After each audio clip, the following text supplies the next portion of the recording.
freedom early, and as they grow up, they become brats, and that's what you're going to end up developing if you don't follow this strategy. Okay, let me finish with this. I know that as we study this, and as we think about this, some of you are going to be like, this is great information, can be very, very helpful for me. I feel very much burdened right now for my kids, and I'm thankful for this. Some of you are going, I wish I would have heard this information before. I want you to hear this. Everything we're talking about still sits firmly underneath this word, grace. You're going to need grace to be given to your kids to raise great kids.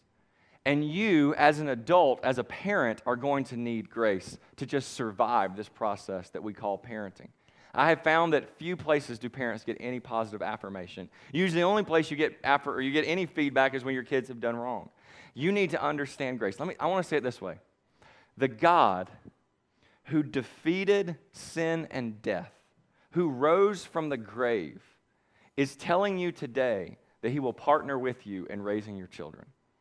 The God who took the keys from death and hell, who is strong enough to do that, is a God who's also willing to give you forgiveness in the places where you have failed. It's not all about parenting. It's not all about having the right strategy. It's also about understanding that your greatest advocate in this whole process is not a good plan.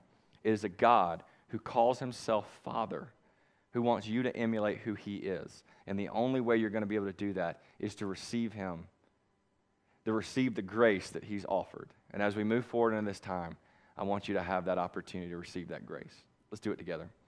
God, I thank you for this chance for us to think on these issues and to study a little bit about parenting. God, I know 100 times today I've been a hypocrite. 100 times a day I've said something better, more